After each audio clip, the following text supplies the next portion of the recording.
Hello friends, എല്ലാവർക്കും ശോഭാസ് കിച്ചണിലേക്ക് ഒരിക്കൽ കൂടി സ്വാഗതം. ഇന്ന് ഞാൻ ഉണ്ടാക്കുന്നത് നല്ല സോഫ്റ്റ് വെള്ളയപ്പം വളരെ എളുപ്പത്തിൽ എങ്ങനെ ഉണ്ടാക്കാമെന്നുള്ളതാണ്. ഈ അപ്പം കാണുമ്പോൾ തന്നെ നിങ്ങൾക്ക് മനസ്സിലാകും എന്തുമാത്രം സോഫ്റ്റാണെന്ന്. കുറച്ചേറെ വെള്ളയപ്പം അധികം സമയമെടുക്കാതെ വേഗത്തിൽ ചുട്ടെടുക്കുന്നതാണ് ഞാനിന്ന് കാണിക്കുന്നത്. ഇനി എങ്ങനെയാണ് ഈ വെള്ളയപ്പം തയ്യാറാക്കാമെന്ന് നമുക്കൊന്ന് നോക്കാം. വെള്ളയപ്പം ഉണ്ടാക്കാനായിട്ട് ഞാനിവിടെ 1.5 കിലോ പച്ചരി എടുത്തിട്ടുണ്ട്.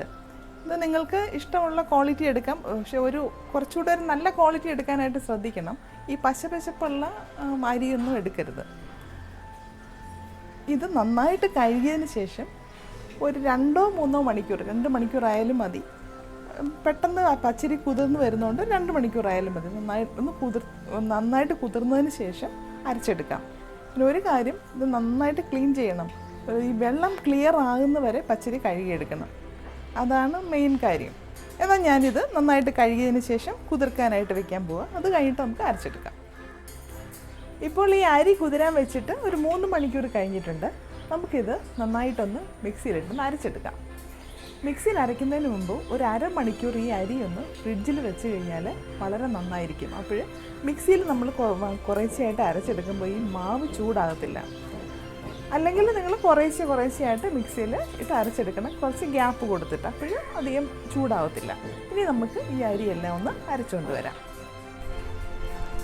അരിയെല്ലാം ഞാൻ അരച്ചെടുത്തിട്ടുണ്ട്. പല ബാച്ചുകളായിട്ടാണ് ഞാനിത് അരച്ചെടുത്തത്.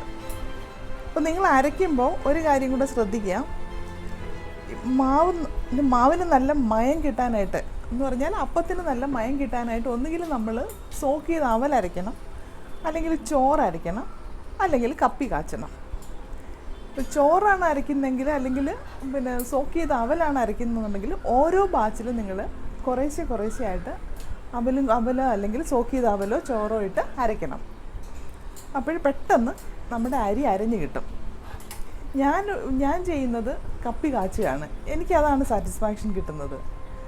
അപ്പോൾ ഞാൻ എന്താ ചെയ്യുന്നതെന്ന് ചോദിച്ചാൽ, ഞാൻ ഈ മിക്സി കുറച്ച് വെള്ളം ഒഴിച്ചിട്ട് ആ വെള്ളം എടുക്കും. ഇതിനകത്തുനിന്ന് 1 സ്പൂൺ വെള്ളവും കൂടി എടുത്തിട്ട് 1 കപ്പ് 1-2 കപ്പ് വെള്ളവും കൂടി ഒഴിച്ച് നന്നായിട്ട് കപ്പി കാച്ചിയെടുക്കും.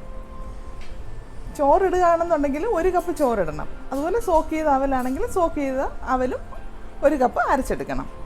അപ്പോൾ ഞാൻ ഈ മിക്സിയുടെ ജാറിലേക്ക് ഒരല്പം വെള്ളം ഒഴിച്ച് കൊടുക്കണം.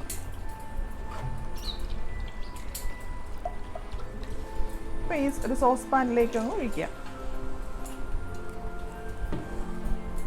എന്നിട്ട് ഇതിൽ നിന്ന് ഇതുപോലെ 1 സ്പൂൺ മാവും കൂടി എടുത്ത് നന്നായിട്ട് മിക്സ് ചെയ്തതിന് ശേഷം ആവശ്യത്തിന് വെള്ളവും കൂടെ ചേർത്തിട്ട് ചെറിയ തീയിൽ കൈവിടാതെ ഇളക്കിക്കൊണ്ടിരിക്കണം. എന്നിട്ട് കുറുക്കിയെടുക്കണം. അല്പം വെള്ളം കൂടെ ഒഴിക്കാം. എന്നിട്ട് ചെറിയ തീയിൽ നമുക്ക് കുറുക്കിയെടുക്കാം.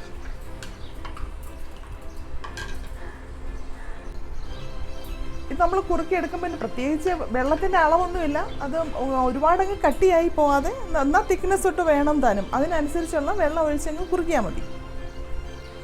നിങ്ങൾ അരി അരയ്ക്കുമ്പോൾ ഒരുപാട് വെള്ളം ചേർത്ത് അരയ്ക്കരുത് കേട്ടോ. ഇതുപോലെ തന്നെ കുറച്ച് തിക്കായിട്ടിരിക്കണം.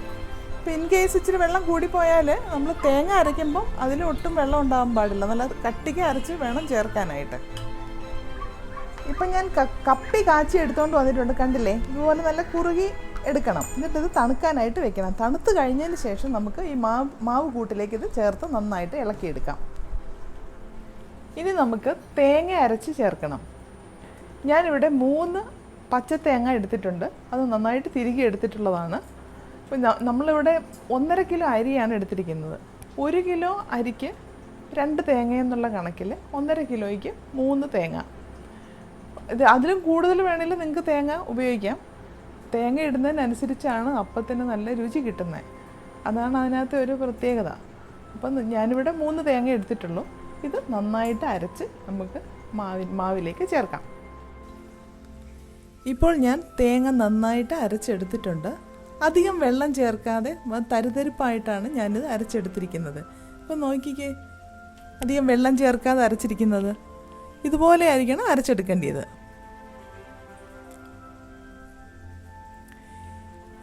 ഇനി നമുക്ക് കപ്പി കാച്ചിയത്, ഈസ്റ്റ്, പഞ്ചസാര ഇതെല്ലാം ചേർത്ത് മാവിലേക്ക് ചേർത്ത് നന്നായിട്ട് മിക്സ് ചെയ്തെടുക്കണം.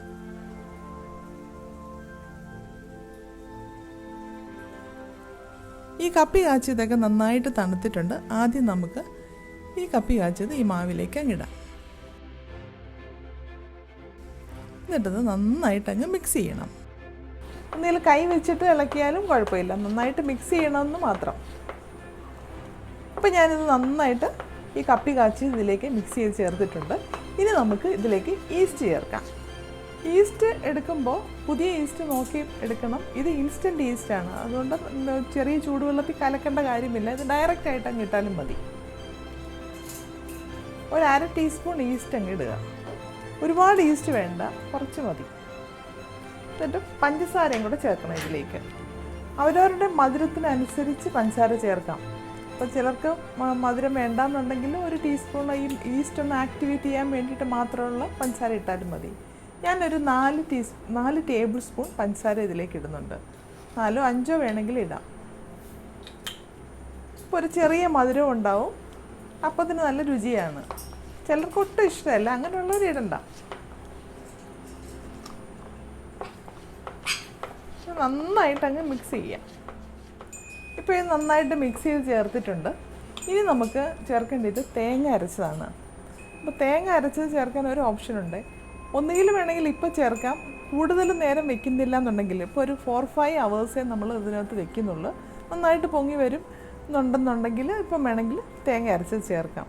നമ്മൾ 8 hours 10 hours ഒക്കെയാണ് ഇത് വെക്കുന്നതെന്നുണ്ടെങ്കിൽ അതൊരു നമ്മൾ അപ്പം ചുടുന്നതിന് ഒരു 1-2 മണിക്കൂറിന് മുമ്പ് മാത്രം തേങ്ങ അരച്ച് ചേർത്താലും മതി.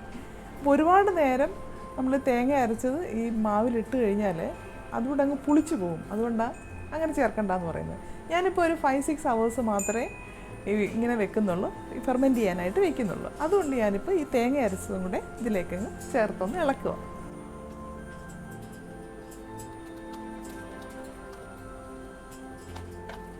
ഇത് വേറൊരു പാത്രത്തിലോട്ട് മാറ്റണം. ഇതിപ്പം നന്നായിട്ട് നിറഞ്ഞു വന്നിട്ടുണ്ട്. ഞാനൊരു വലിയൊരു പാത്രത്തിലേക്ക് ഇതങ്ങ് മാറ്റും, അല്ലെങ്കിൽ ഇത് താഴോട്ട് കളഞ്ഞു പോകുന്നതുകൊണ്ട് ഒന്നുകൂടെ മിക്സ് ചെയ്തിട്ടൊരു വലിയ പാത്രത്തിലേക്ക് ഞാനിതങ്ങ് മാറ്റും. ഈ മാവ് ഞാൻ നന്നായിട്ട് മിക്സ് ചെയ്തെടുത്തിട്ടുണ്ട്.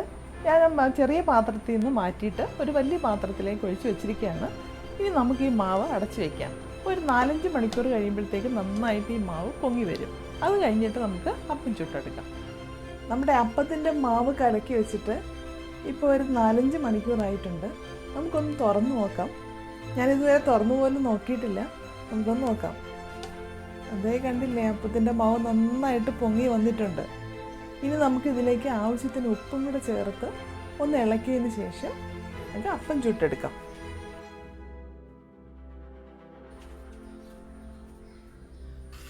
ഇതുപോലെ ഇത് കണ്ടില്ലേ, നല്ല ഫോം ആയിട്ടിരിക്കുന്നത് കണ്ടില്ലേ, മാവ് നല്ല എയറി ആയിട്ടുണ്ട്. ഒരുപാട് ഇങ്ങിട്ട് ഇളക്കണ്ട, ഉപ്പൊന്ന് കലങ്ങി കിട്ടിയാൽ മതി. വേണമെന്നുണ്ടെങ്കിലും മധുരം വേണമെന്നുണ്ടെങ്കിൽ ഈ സമയത്ത് നിങ്ങൾക്ക് ചേർക്കാം. നമ്മൾ ഇന്നലെ മധുരമൊക്കെ ആവശ്യത്തിന് ചേർത്തിട്ടുണ്ട്, അത് മതി. ഇപ്പം ഞാനിവിടെ 2 ദോശക്കല്ല് വെച്ചിട്ടുണ്ട്. ഈ എളുപ്പത്തിൽ കൂടുതൽ നമ്പേഴ്സ് ഉണ്ടാക്കിയെടുക്കാൻ വേണ്ടിയിട്ടാണ് ഞാൻ ഈ 2 എണ്ണം വെച്ചിരിക്കുന്നത്. ഈ വലിയ ദോശക്കല്ല് വെക്കുമ്പോൾ അതിനകത്ത് നമുക്ക് 2-3 കോരി ഒഴിക്കാൻ പറ്റും. ചെറുതിൽ ഓരോന്നായിട്ടും ഒഴിക്കാം. അത് എണ്ണയൊന്ന് തൂത്ത് കൊടുത്തതിന് ശേഷം മാത്രം ഒഴിക്കുക.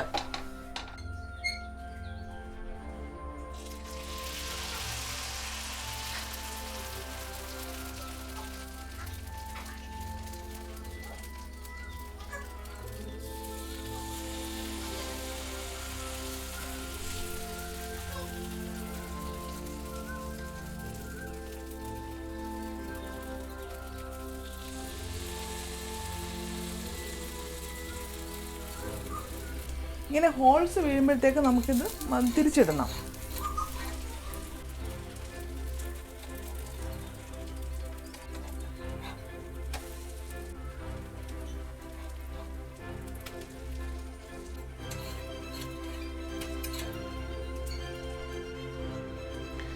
അപ്പോഴെല്ലാവരും കണ്ടില്ലേ ഈ വെള്ളയപ്പം എന്ത് സോഫ്റ്റായിട്ടാണ് ഞാൻ ഉണ്ടാക്കിയതെന്ന്. അതും വളരെ എളുപ്പത്തിൽ ഉണ്ടാക്കിയത്.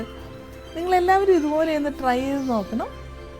ഇനി ഒരു നല്ല റെസിപ്പിയുമായിട്ട് നമുക്ക് അടുത്ത എപ്പിസോഡിൽ വീണ്ടും കാണാം. Thank you for watching my video.